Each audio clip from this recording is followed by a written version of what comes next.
just did a presentation for PodFest Global Summit about what I've learned doing 100 podcast guest spots. So I figured, why not make a video anyway, sharing this for anyone that was not able to come. So let me share my screen and let's get into this.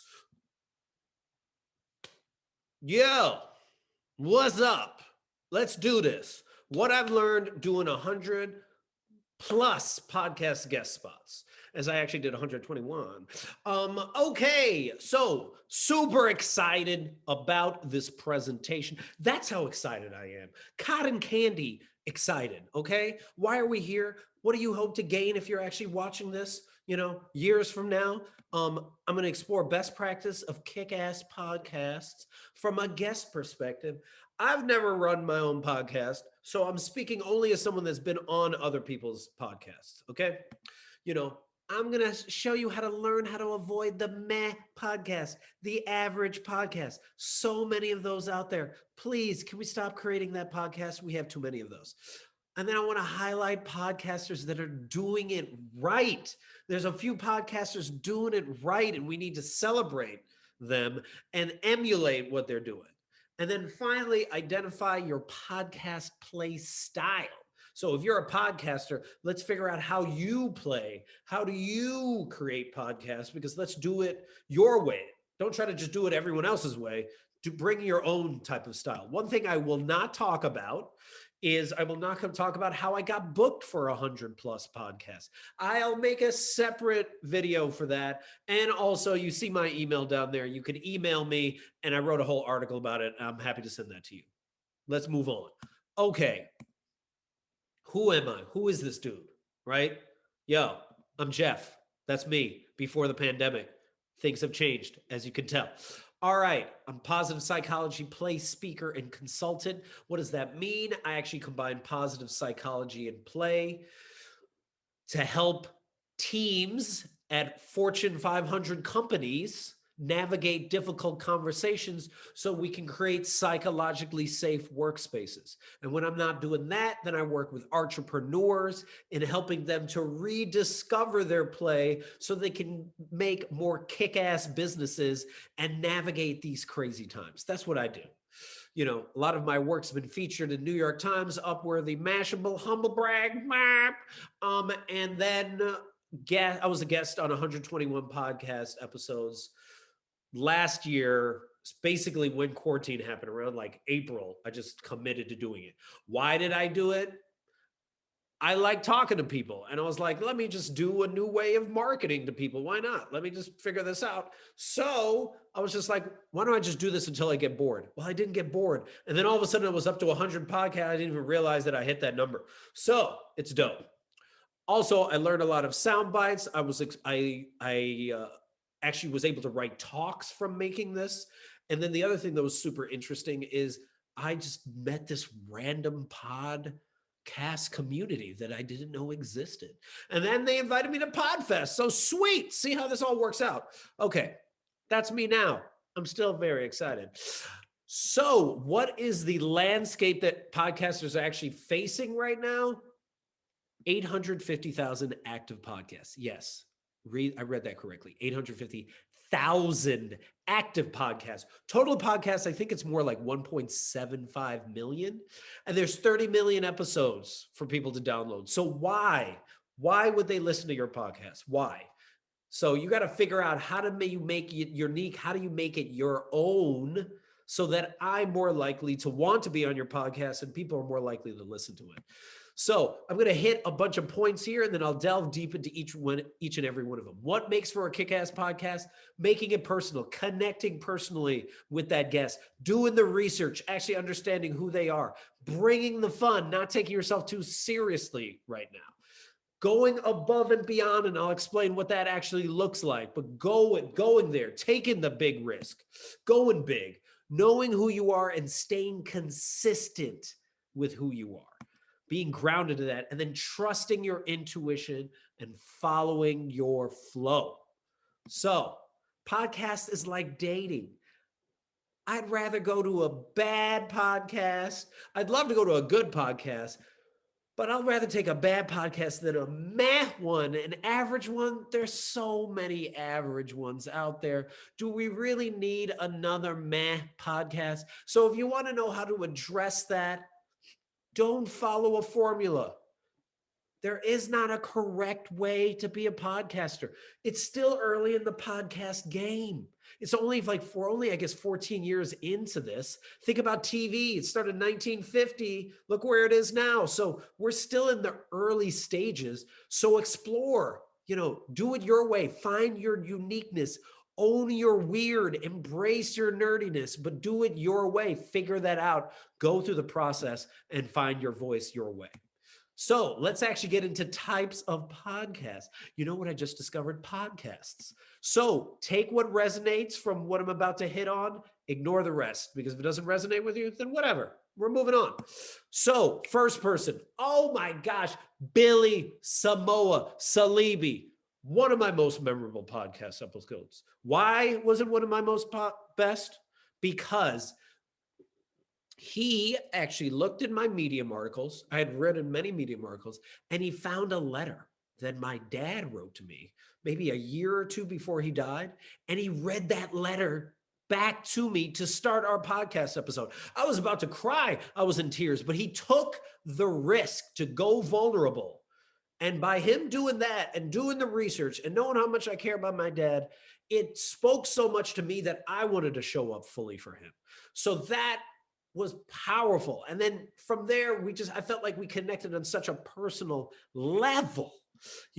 He found something that was important in my life, and then we expanded on that. And I was fully committed to that podcast. I was fully ready to deliver. And if you're not following Billy Samoa on Clubhouse, you need to hop on Clubhouse. So definitely get on Clubhouse and follow that dude, because that dude is crushing it and doing amazing things and really helping so many people on Clubhouse right now in many ways, from how to create a podcast to how to own your voice on Clubhouse. Find that man, follow him, Billy Samoa. Such a dope, good soul. Then one of my first podcasts that I ever did that I was like, man, this is how you do it, is Tim John's We're Only Human podcast. That man lives the podcast. He is so nice, doesn't have ego, makes it such a safe space for you to actually show up. And he did the research. He was asking me questions that are not in my bio. He was asking me questions about my family that you could only tell if you read. I don't even know how he found out these, frankly, but he figured it out. Such a good, safe podcast. I felt like he guided the conversation in such a way that I was more willing to share vulnerably because of that. And then he lived his mission. He wasn't about the BS. He wasn't pretending that, he's human, but not. He actually was. I remember once being on a podcast where it was about freedom and speaking your mind. And then I did. And the guy goes, oh yeah, we can't have that. Can you do that again? So you have to live your values in your podcast. And Tim John and We're Only Human completely does that. Check that podcast out. It's dope. Yo, my friend Wendy Russell, her podcast is not even out because she's gathering a bunch of episodes for it, but she was a former TV personality, radio person out in Canada. She started the podcast with me by printing out photos from my past and just putting them up to the screen and being like, yo, what is this? What is this you during your teenage years? What is this? What are you doing in this picture? It was awesome. It was so creative. It made me reminisce about things I hadn't even thought about from the past. And she found this in 5-10 minutes of research. Didn't take her that long. And then she just made the whole podcast like a game. It was just really interesting, fascinating questions, random, weird questions. What would you do if you had the ability, superpowers? What would you do with those superpowers? Just having fun. She truly did put the F word in the podcast, and that F word was fun, man. So good. She's dope. Find her on LinkedIn. My man, Chris Lynn, leading people first. This podcast episode, why was it so good? Because one of the things he did was he to prep, he called my friends up. He interviewed my friends about me. And then he read back those interviews to me. Oh my gosh. It was so nice also just to hear like really nice things about, their friends actually think about you, but he was willing to put in that work. How long did it probably take him?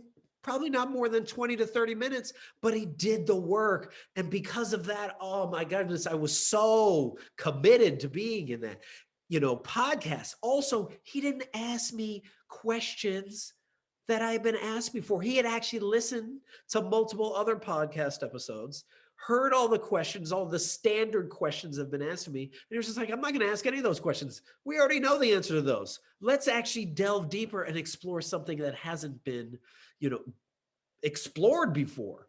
And because of that, such an interesting, challenging, fun, engaging podcast because he did the work. Do the work. And then finally, dude continues to connect with me, checking in on me, when things were going bad, and then was just been like helping me out, introducing me some really dope podcasters.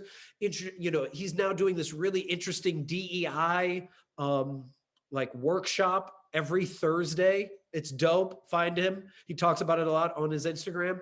But, he continues to invite me to things. So it's not just like he's one and done, where we like do the podcast, then we never have a relationship again. He is constantly looking out for me. And because of that, I constantly look out for him. So amazing guy, Chris Lynn. Phenomenal. Yo, Christine Blackburn. Story worthy. She's been running her podcast since 2010. Over 664 episodes. She probably has more like 700 episodes that she's actually filmed. And she's done it. And most of her interviews are with comedians, so she's a comedian. She's been in the comedy world. But because she's been doing it for so long, she's had Larry King on her show numerous times. That's why it was so sad when he passed away, because she and many of her community loved that dude and celebrated that dude. So why was her podcast so good? Because she had been doing it for so long. She knew who she was. She was consistent. She believed in the idea, and she created a safe space for someone to both share a vulnerable but also hilarious story. And then she would delve deeper and deeper into the story to really pull out the most juiciest, interesting parts. Such a fun podcast because she knew who she was. Other person that also did that, Srini Rao, unmistakable creative. He actually runs 2 podcasts. He also, I think, does the Unmistakable CEO. But man, that podcast was so good. Why? Because he knew where to go. He trusted his creativity. He followed his flow. And we had such an interesting, fun conversation where I felt I could share vulnerably, where I shared a story that I don't share on many podcasts, but he created a safe space for me to do so. So both of them, why are they so dope? Because they know who they are and they've been consistent. They've been creating these for so long. Srini has over 700 episodes, man. He's just been crushing it and killing it for so long. So not only subscribe to these podcasts, but learn from it. Learn how they do it. They do it right because they know who they are. They've done the reps, and the reps have taught them to actually know how to find their voice. Then the 2 people that actually brought me to Podfest, I wouldn't have been on Podfest if it wasn't for them too, is my man Alex and Wade. Wade Galt runs the 4-Day Work Week. He actually starts his podcast by speaking in a Trini/Jamaican accent. Why? Because that dude, is from the Caribbean. Super weird. Fascinating, though. His whole family's from there. Alex actually brought me, and he runs Podmatch. So if you ever want to figure out how to like match up, podcast person, podcast guest with podcast host, Podmatch. He runs that. It's a phenomenal. But Alex, we did our interview on Clubhouse. I'd never done an interview on Clubhouse before. Made it for such a more interesting experience. And why is it so dope? That is because they're willing to be more experimental. I talk a lot about this in my videos of play is the opposite of perfection, and perfection is rooted in shame, right? When you play, you don't have any shame. You are not thinking about what other people have to say. You are just doing you, right? But when it's rooted in shame, it's also rooted in perfection. It's rooted in ego. So I ask you, what is driving your work? What is driving your podcast? Is it perfection, ego, and shame that's driving it? Are you trying to be somebody else? Or are you willing to be experimental, follow your curiosity, and really play? That is what they've taught me by doing their podcasts. Then we get to my business mentor and true friend, Stephen Worley. Why is this dude so dope? Let me tell you why this dude is so dope. Is because he understands how best to serve his audience. He has like, I think 400, 500 episodes, that he's filmed. He's been doing it forever, but he's not satisfied with cliche answers. He formerly was in like the media world, so he doesn't take BS. If you say something and he doesn't believe you, he calls you out on it, which is awesome, which actually has inspired me now that when I'm on podcast episodes, right before I start, I go, hey, if you don't believe something I'm saying, call me out on my BS, because I actually believe this stuff and I want to believe it, but poke holes in it, because if I don't know what I'm talking about, I want to learn. I want you to call me out so that I can get better at this. And I learned that from Steven. And that's why his podcast is so good, is because he goes deep. He goes vulnerable. He goes and cuts through all of the fluff, all of the cliche, all of the platitudes. And he's just like, yo, let's fricking do this the right way. I want to really know what actually drives you. How do you actually get paid? What are the logistics of how you plan your day? How do you actually use play in that team building event where they actually, when the whole time they're judging you? Like, let's get to the hard questions, not just the easy ones. And I love hard questions. Good podcast guests love hard questions. That's why filter out the bad ones by asking good, hard questions, like Stephen Worley. All right. Oh, by the way, Stephen Worley, at Stephen Worley. All right. Last but not least, Chella Davison. Oh my goodness. She just started a podcast not too long ago, but it's one of my favorite podcast episodes I have ever done. I was introduced, I believe, by my friend Marsha Shandor. Why was it so good? Because she trusted her instincts. She just followed the flow of the conversation. She let us go for as long as we wanted to go. She wasn't like, like stuck on time or like trying to hit certain questions. She was actively listening, truly listening all the time throughout the whole conversation. And it was almost like a dance where we didn't know where we were going. There was no ego. We just were simply in flow, fascinated by this conversation, went to places that neither of us ever thought we were going to go. And those are the best conversations, because you feel like you've created something new. You've co-created something special that you would not have been able to make separate from one another. And those are the best conversations. And she is a phenomenal human being. So figure out how you can have that flow, how you can actually dance and connect with that podcast guest and explore in ways that like really create a magic that you can never capture again. That's the best. Check her out. She's phenomenal. So let's play with your podcast. If you're thinking of starting a podcast, or you're watching this because you have a podcast, let's actually break down how we can actually get into flow with yours. So this is just some of the positive psychology behind this. This chart was actually created by Dr. Csikszentmihalyi, the doctor of flow. And what he found is that to actually get into flow, to actually get into a flow state, the skill level has to match up with the challenge. So when you first started your podcast, you didn't have a lot of skill. That's why you had a lot of anxiety at the beginning. You're like, oh, no, I'm going to put this out. Maybe it'll be good. Maybe it won't be. But as you got really good, as you do more and more of them, your skill builds. And then it can be to a point where your skill is so far exceeds the challenge and you can get bored. But if you're constantly looking for other challenges and you match up the skill level with the challenge, or challenge with the skill level, all of a sudden you get into flow. All of a sudden you forget about time. So I ask you, what is the work that you're doing in your podcast right now where you forget about time? Is it editing? A lot of people don't like editing. Is it the actual interview? Is it the research before the interview? Is it, the prepping? Like, what is it? Is it the promoting of the podcast? Find out the thing that actually gets you into flow and double down on that. Double down on that and let go of stuff that you don't like to do as much. Let's say you don't like to edit as much, then do minimal editing. I have a friend that runs a podcast. She does no editing. She just posts it right up as is. She just gets it up there because she's like, all right, moving on. So let go of the stuff that you're not good at, right? Positive psychology, double down on the things that you are good at, right? And see where that actually takes you. And then remember, it's still early. I mentioned this earlier. Podcast just started in 2004, 16 years, 16, 17 years, not that long.